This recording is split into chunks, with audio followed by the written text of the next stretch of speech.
बिस्मिल्लाहिर्रहमानिर्रहीम। अस्सलातु वस्सलामु अलैका या रसूलल्लाह वसल्लम अलैका या हबीबल्लाह। इस लेक्चर में हम इंडक्टेंस की डायमेंशन निकालेंगे।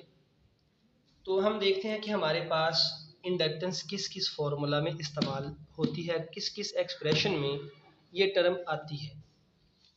तो इलेक्ट्रोमैग्नेटिक इंडक्शन के टॉपिक्स में हमने दो तरह की इंडक्शन की बात की हुई है, मेन जो टाइप्स हैं दो। एक हम बात करते हैं म्यूचुअल इंडक्शन की और एक हम बात करते हैं सेल्फ इंडक्शन की। अगर मैं म्यूचुअल इंडक्शन का फॉर्मूला लिखूं तो वो इस तरह से है। म्यूचुअल इंडक्शन के केस में जो इंड्यूस्ड ईएमएफ है उसका फॉर्मूला है E is equal to minus M delta I over delta T. ये है change in primary coil, current of primary coil.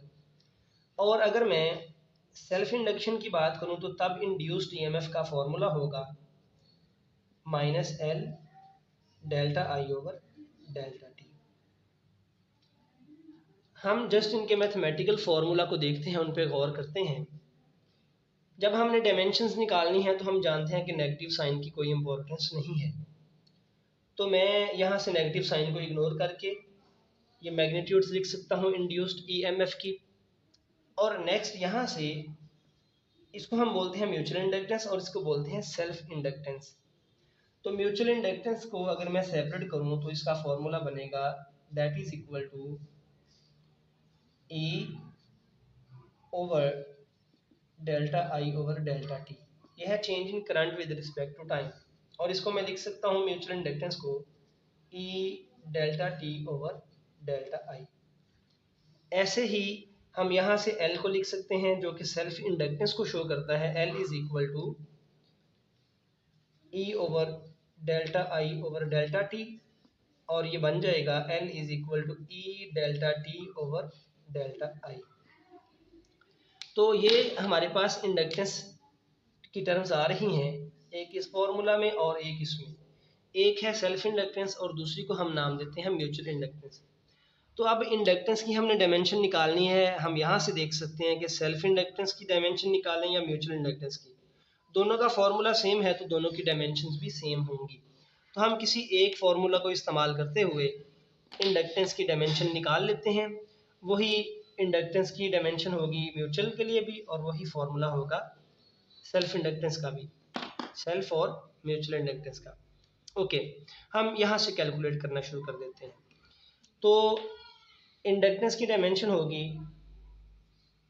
Induced EMF की डायमेंशन, टाइम की डायमेंशन ओवर करंट की डायमेंशन। इसे हम नाम दे देते हैं इक्वेशन 1 का। अब हम ये जानते हैं कि करंट को डिफाइन किया जाता है I is equal to Q over T। और यहाँ से मैं करंट चार्ज को लिख सकता हूँ। ठीक है, करंट एक बेस क्वांटिटी है तो इसके लिए हमें लिखने की ज़रूरत नहीं है। करंट की डायमेंशन होगी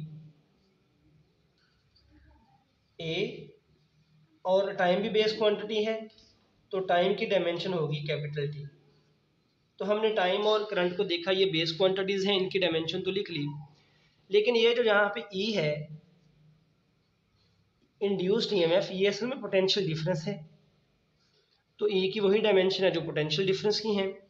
और पोटेंशियल डिफरेंस की डायमेंशन हम निकाल सकते हैं इसकी डेफिनेशन से कि this is defined as work done per unit charge in an electric field.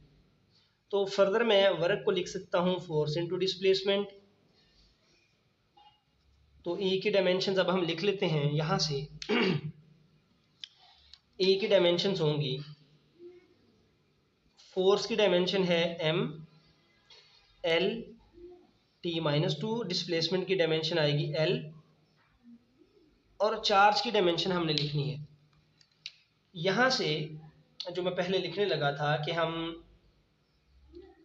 Current को डिफाइन करते हैं I is equal to Q over T और यहाँ से चार्ज को लिख सकते हैं करंट इनटू टाइम। तो मैं इसी स्टेप में इसको लिख लेता हूँ। यह है फोर्स इनटू डिस्प्लेसमेंट और चार्ज को हम लिखते हैं करंट इनटू टाइम। तो करंट की डायमेंशन है हमारे पास ए और टाइम के लिए कैपिटल टी। तो ई की डायमेंशंस की फाइनल एक्सप्रेशन हम लिख लेते हैं। तो ई की डायमेंशन हमारे पास बन जाएगी दैट इज इक्वल टू